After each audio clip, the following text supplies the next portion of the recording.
Hello dear students, welcome back to organize knowledge channel. और आज की जो वीडियो है उसमें हम डिस्कस करेंगे worksheet number 107 for class 9th विषय विज्ञान है। और ये वर्कशीट आपके लिए 28 मार्च 2022 के लिए शेड्यूल की गई है।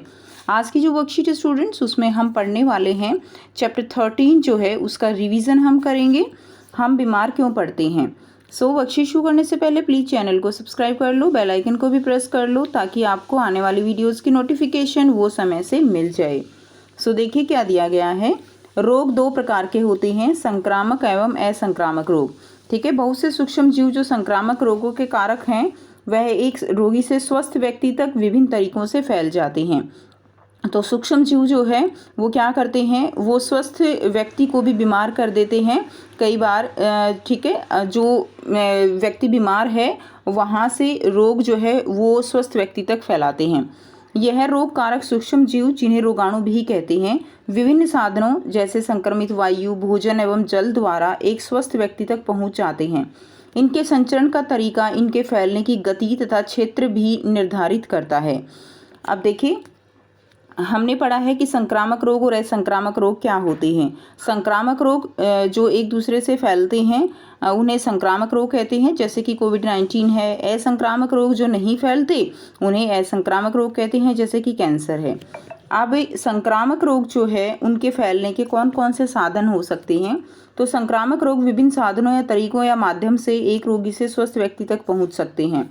पहला है संक्रमित वायु के द्वारा। तो संक्रमित वायु के द्वारा जैसे छींकने खांसने के कारण रोग कारक सूक्ष्म जीव वायु में फैलकर स्वस्थ व्यक्ति के शरीर में चले जाते हैं, जैसे निमोनिया, सर्दी, जुकाम, क्षय रोग आदि। तो वायु के द्वारा जो रोग हैं, रोगाणु हैं, वो एक दूसरे से फैल जाते हैं। दूसरा है जल और भोजन द्वारा। तो रोगाणु हमारे शरीर में संक्रमित जल व भोजन के द्वारा प्रवेश कर जाते हैं, जैसे कि हैजा, पेचिश है आदि। हम अच्छा खाना नहीं खाते हैं, अच्छा जो है जल नहीं पीते हैं, तो उससे भी क्या होता है, रोगाणु जो है वो शरीर में प्रवेश कर जाते हैं। तीसरा है संक्रमित डॉक्टरी उपकरण द्वारा, जैसे कि इस्तेमाल की गई सुई, दस्ताने, थर्मामीटर आदि। तो जो डॉक्टरी उपकरण है एक व्यक्ति के ऊपर उनको प्रयोग कर लिया गया और फिर क्या किया जाता है, वही जो है जो स्वस्थ व्यक्ति है उसके ऊपर प्रयोग किए जाते हैं। तो ऐसे में जो सुई है, दस्ताने है, थर्मामीटर है, उनसे जो रोगाणु है वो स्वस्थ व्यक्ति में क्या होते हैं, स्वस्थ व्यक्ति में फैल जाते हैं। उसके बाद नेक्स्ट देखिए, रोग वाहक द्वारा। रोग वाहक क्या होते हैं, रोग वाहक जो है वो रोगाणु हैं, ठीक है, और जो कि रोग वाहक जो है, जो रोगाणु हैं उनको एक संक्रमित व्यक्ति से स्वस्थ व्यक्ति तक फैलाते हैं। जैसे कि कुछ जीव जैसे कुत्ता, बिल्ली, बंदर आदि किसी व्यक्ति को जब काटते हैं तो उन्हें रोगग्रस्त कर सकते हैं, जैसे रेबीज, मलेरिया, डेंगू। जैसे मलेरिया है मादा एनाफिलीज मच्छर से फैलता है, तो मादा एनाफिलीज जो मच्छर है वो रोग वाहक है। ठीक है, इसी तरह कुत्ता है, रेबीज फैलाता है, तो ये रोग वाहक हो जाएंगे। नेक्स्ट देखिए, नंबर 5 जो कैटेगरी है वो है लैंगिक संपर्क द्वारा। लैंगिक संपर्क की अगर हम बात करें तो इसमें क्या आ जाएगा, इसमें जो है सिफिलिस है, एड्स बीमारी है आदि रोग एक संक्रमित व्यक्ति से स्वस्थ व्यक्ति के साथ लैंगिक संपर्क में आने से होते हैं। तो जब एक जैसे सिफिलिस, एड्स जैसे जो संक्रमित व्यक्ति हैं वो स्वस्थ व्यक्ति के साथ अगर लैंगिक संपर्क बनाते हैं तो ये रोग जो है वो फैल जाते हैं।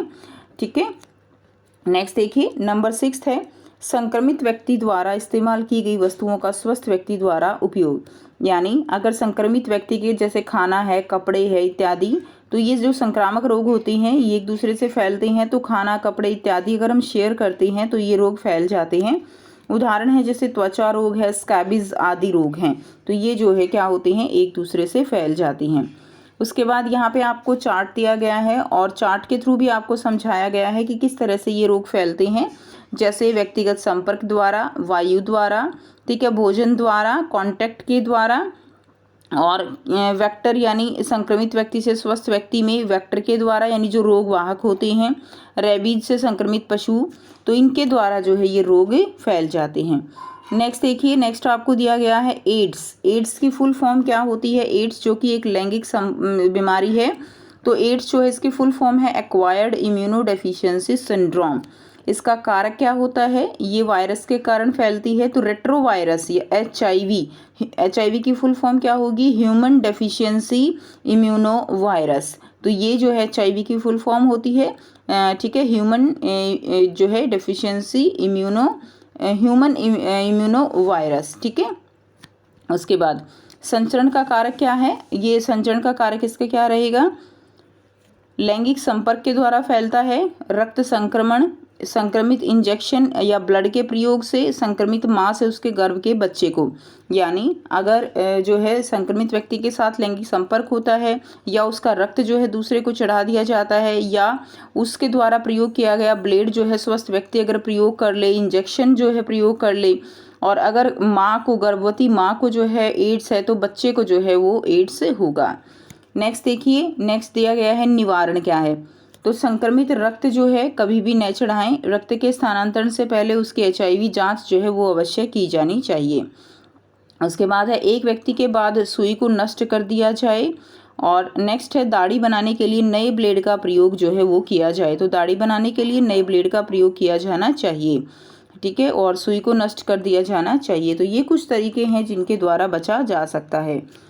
नेक्स्ट देखिए, अब आपको यहाँ पे आसान से 4 प्रश्न दिए गए हैं जिनके आंसर हम 1 बाय 1 करेंगे। पहला प्रश्न है संचारी रोगों के फैलने के विभिन्न साधनों पर चर्चा कीजिए। तो देखिए ये सारे जो है यहाँ पर साधन जो है वो दिए गए हैं, तो आपको यहाँ पे लिखना कैसे है, नंबर 1 पॉइंट लिखेंगे संक्रमित वायु द्वारा, ठीक है, तो आप चाहो तो पूरा भी याद कर सकते हो, नहीं तो आप सिंपल जो है ये हेडिंग लिख दीजिए संक्रमित वायु के द्वारा, जैसे निमोनिया, सर्दी जुकाम, जल और भोजन द्वारा, हैजा, पेचिस आदि, डॉक्टरी उपकरणों द्वारा जैसे इस्तेमाल की गई सुई, दस्ताने, थर्मामीटर, रोग वाहक द्वारा जैसे कुत्ता, बिल्ली, बंदर, ठीक है, जैसे या एग्जाम्पल लिख दीजिए रेबीज, मलेरिया, डेंगू, लैंगिक संपर्क द्वारा। उसके बाद नेक्स्ट आप लिख दीजिए लैंगिक संपर्क द्वारा जैसे सिफिलिस, एड्स है, ठीक है, तो ये जो है आप मेन हेडिंग इसके अंदर लिख दीजिए। उसके बाद सेकंड क्वेश्चन है वायु, जल तथा व्यक्तिगत संपर्क द्वारा फैलने वाले रोगों के दो उदाहरण दीजिए। तो वायु, जल, व्यक्तिगत संपर्क से जो है आपको लिखना है, तो वायु द्वारा आप लिख देंगे यहाँ से वायु के द्वारा निमोनिया, सर्दी जुकाम, जल द्वारा हैजा, पेचिस, ठीक है, और तीसरा जो आपसे पूछा गया है वो है व्यक्तिगत संपर्क के द्वारा, तो इसमें आप जो है लिख देंगे सिफिलिस, एड्स। ये जो है आपका सेकंड क्वेश्चन का आंसर हो जाएगा। थर्ड क्वेश्चन है एड्स का पूरा नाम बताइए और एड्स से बचने के तरीके। तो एड्स का पूरा नाम यहाँ से लिख देंगे एक्वायर्ड इम्यूनो डेफिशिएंसी सिंड्रोम, और तरीके जो है ये सारे जो है तरीके हो जाएंगे। तो ये आपका क्वेश्चन नंबर 3 का आंसर हो जाएगा। क्लियर है, ये वाला पॉइंट लिख देंगे और ये वाले पॉइंट आप इसमें लिख देंगे। नेक्स्ट देखिए प्रश्न नंबर 4 है रोग वाहक किन्हें कहते हैं, 2 रोग वाहक जनित रोगों के नाम लिखिए।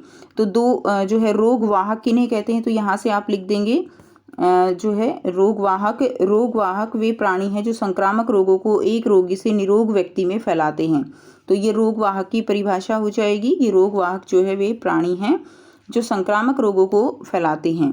उसके बाद 2 रोग वाहक जनित रोगों के नाम लिखिए। तो 2 रोग वाहक जनित रोग कौन से हो जाएंगे, यहाँ से आप लिख सकते हो रेबीज, मलेरिया, डेंगू, ये जो है बीमारी हैं जो रोग वाहक जनित रोग हैं, ठीक है, रोग वाहक के द्वारा फैलते हैं।